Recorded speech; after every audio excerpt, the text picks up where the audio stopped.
আসসালামু আলাইকুম রহমতুল্লাহি ওবারাকাতুহ। আমার প্রিয় দিনী বোনেরা, কেমন আছেন আপনারা? আশা করি আল্লাহর অশেষ মেহেরবানিতে আপনারা সবাই ভালো আছেন, ঈমানের সাথে আছেন। বছর ঘুরে আবার আমাদের মাঝে ফিরে এসেছে পবিত্র রজব মাস। আর রজব মাস এলেই আমাদের মনের কোণে একটা প্রশ্ন কি দেয়, একটা বিশেষ রাতের কথা মনে পড়ে, তা হলো শবে মেরাজ। আমার অনেক বোন আমাকে জিজ্ঞেস করেন, শবে মেরাজ রাত আসলে আমরা কি করব? সারা রাত কি জেগে থাকতে হবে? বিশেষ কোনো নামাজ আছে কিনা? বাচ্চা কাচ্চা সামলে সংসারের কাজ শেষ করে আমি কিভাবে এই রাতটা আল্লাহর জন্য ব্যয় করতে পারি? আজকের ভিডিওটি আমার সেই সব মা বোনদের জন্য যারা আল্লাহকে ভালোবাসেন এবং সহি উপায়ে কোনো রকম বিদাত বা কুসংস্কারে না জড়িয়ে এই মহিমান্বিত রজনীতে আল্লাহর নৈকট্য পেতে চান। আজ আমরা জানব হানাফি মাযহাবের আলোকে এই রাতে আমাদের করণীয় কি আর বর্জনীয় কি। একটু সময় নিয়ে আমার সাথেই থাকুন ইনশাআল্লাহ। আজকের আলোচনা আপনার মনের অনেক বিভ্রান্তি দূর করে দেবে। বোনেরা, শবে মেরাজ বা মেরাজের রজনী ইসলামের ইতিহাসে এক অলৌকিক ও বিস্ময়কর ঘটনা। যদিও মেরাজ ঠিক কোনো তারিখে বা কোন মাসে হয়েছিল তা নিয়ে ঐতিহাসিকদের মধ্যে মতভেদ আছে, তবে যুগের পর যুগ ধরে মুসলিম উম্মাহ রজব মাসের ২৭ তারিখ রাতকে শবে মেরাজের রাত হিসেবে স্মরণ করে আসছে। মেরাজ মানে ঊর্ধ্বগমন।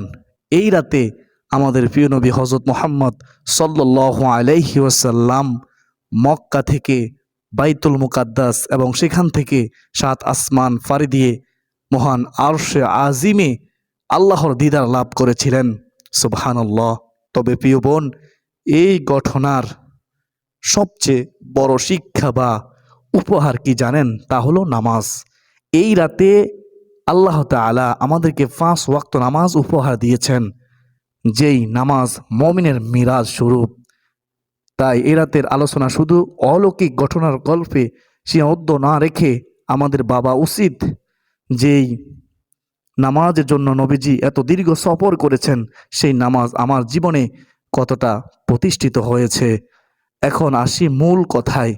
এই রাতটি কি শবে কদরের মতো, বা এই রাতে ইবাদত করার বিশেষ কোনো নিয়ম আছে কি?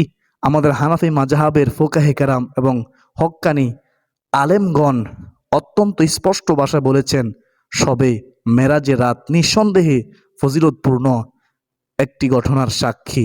কিন্তু শরীয়তে এই রাতের জন্য নির্দিষ্ট কোনো ইবাদত, নির্দিষ্ট কোনো রাকাত নামাজ বা নির্দিষ্ট কোনো সূরা নির্ধারণ করা নেই।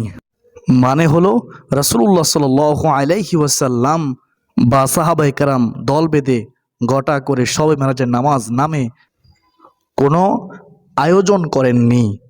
তাই আমরা যদি মনে করি এই রাতে বিশেষ পদ্ধতিতে নামাজ পড়লেই কেবল সওয়াব হবে, তবে এটা ভুল হবে।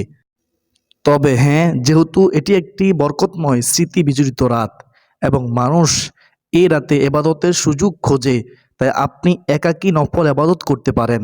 এটাকে জায়েজ বা মুস্তাহাব বলা যেতে পারে, কিন্তু এটাকে ফরজ বা ওয়াজিব মনে করা যাবে না।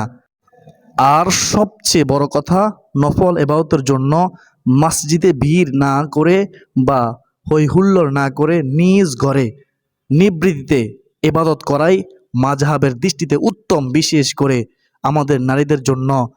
তাহলে আসুন জেনে নেওয়া যাক এই রাতে নারীরা সহজভাবে কি কি আমল করতে পারে। এক, এশার ও ফজরের নামাজ গুরুত্ব সহকারে আদায়।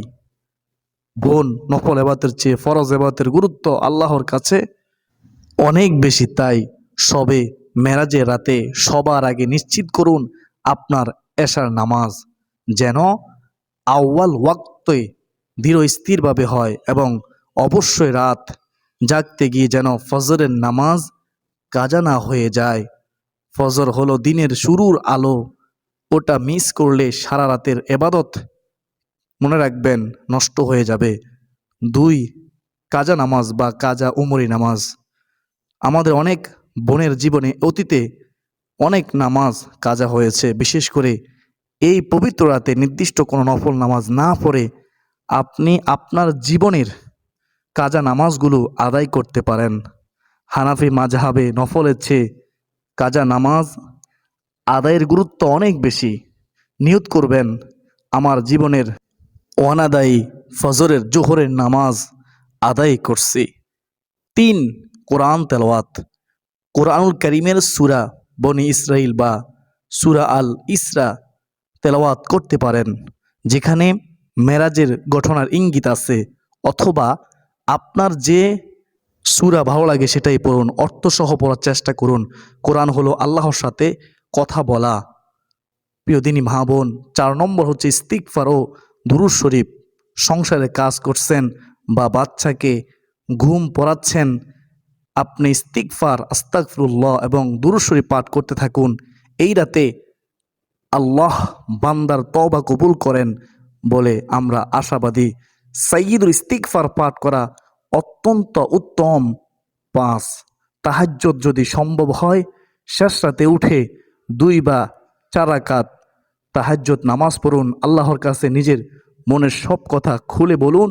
সেজদায় গিয়ে নিজের জন্য, স্বামীর জন্য, সন্তানের নেক হায়াতের জন্য এবং ফিলিস্তিন সহ সারা বিশ্বের মজলুম উম্মতের জন্য দোয়া করুন। আমি জানি আমার অনেক বোন হয়তো ভাবছেন আমার ছোট বাচ্চা আছে, সারাদিন কাজ করে ক্লান্ত থাকি, আমি কি সারা রাত জাগতে পারবো? প্রিয় বোন, ইসলাম কঠিন নয়। আল্লাহ আপনার সামর্থ্য সম্পর্কে জানেন। গৃহিণী মায়েদের জন্য আপনি কাজের ফাঁকে ফাঁকে জিকির করুন, অজু অবস্থায় থাকার চেষ্টা করুন। মাসিক বা পিরিয়ড চলাকালীন মন খারাপ করবেন না। আপনি নামাজ হয়তো পড়তে পারতেছেন না ঠিকই, কিন্তু জিকির, ইস্তিগফার, দোয়া এবং কোরআন তেলাওয়াত শোনা তো নিষেধ নয়। আপনি জায়নামাজে তাসবিহ পাঠ করুন, আল্লাহ আপনাকে পূর্ণ প্রতিদান দেবেন ইনশাআল্লাহ। ক্লান্ত থাকলে জোর করে সারা রাত জাগার দরকার নেই। এশার নামাজ পড়ে কিছু সময় জিকির করে ঘুমিয়ে পড়ুন। শেষ রাতে আবার তাহাজ্জুদের সময় উঠার চেষ্টা করুন। পরিমাণের চেয়ে কোয়ালিটি বা আন্তরিকতা আল্লাহর কাছে বেশি দামি। এবার খুব জরুরি কথা আপনাদের সাথে শেয়ার করব, যা আমাদের অবশ্য বর্জন করতে হবে। আমরা সওয়াব কামাতে গিয়ে যেন গুনাহ বা বেদাতে জড়িয়ে না পড়ি। এক নির্দিষ্ট সংখ্যার নামাজ। অনেকে বলেন মেরাজের রাতে 12 রাকাত নামাজ পড়তে হয়, অমুক সূরা দিয়ে পড়তে হয়। হানাফি মাযহাব মতে বা কোনো সহিহ হাদিসে এর কোনো ভিত্তি নেই। দয়া করে এই ধরনের বানোয়াট পদ্ধতি অনুসরণ করবেন না। 2. মোমবাতি বা আলোকসজ্জা।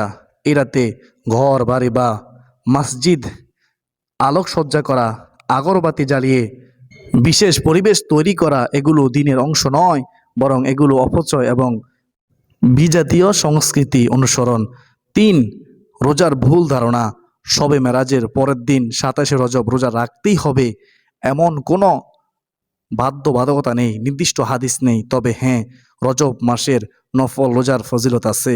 আপনি চাইলে আইয়ামে বীজে রোজা বা সাধারণ নফল হিসেবে রোজা রাখতে পারেন, কিন্তু মেরাজের রোজা মনে করে আবশ্যিক ভাববেন না।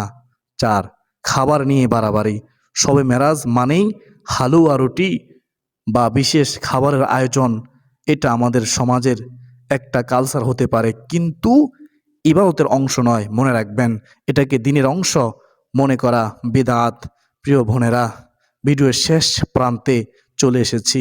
আসুন এই শবে মেরাজকে আমরা কোনো উৎসবের রাত না বানিয়ে আত্মশুদ্ধির রাত বানাই, তওবা রাত বানাই। সমাজ কি বলল বা প্রচলিত প্রথা কি সেদিকে না তাকিয়ে রাসূলুল্লাহ সাল্লাল্লাহু আলাইহি ওয়াসাল্লামের সুন্নাহ অনুযায়ী আমল করার চেষ্টা করি।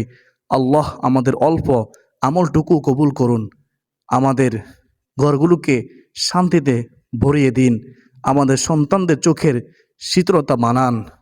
আসুন আমরা সবাই মিলে একটু দোয়া করি। হে আমাদের রব, আমাদের ভুল ত্রুটিগুলো ক্ষমা করে দিন। হে আমাদের রব, আমাদের বেদাত থেকে দূরে রাখুন এবং সুন্নাহের পথে চলার তৌফিক দিন। হে আল্লাহ, আমাদেরকে শয়তানের ওয়াসওয়াসা থেকে হেফাজত করুন। মেরাজের রাতে যেই নামাজের উপহার আপনি দিয়েছেন, সেই নামাজের প্রতি আমাদের এবং আমাদের পরিবারের ভালোবাসা বাড়িয়ে দিন। আমিন ইয়া রাব্বাল আলামিন। আজকে এ পর্যন্তই। সকলের সুস্বাস্থ্য কামনা করে বিদায় নিচ্ছি। আমাকে সবসময় দোয়ায় মনে রাখবেন। ওয়ামা আলাইনা ইল্লাল বালাগ। আসসালামু আলাইকুম ওয়া রাহমাতুল্লাহি ওয়া বারাকাতুহু।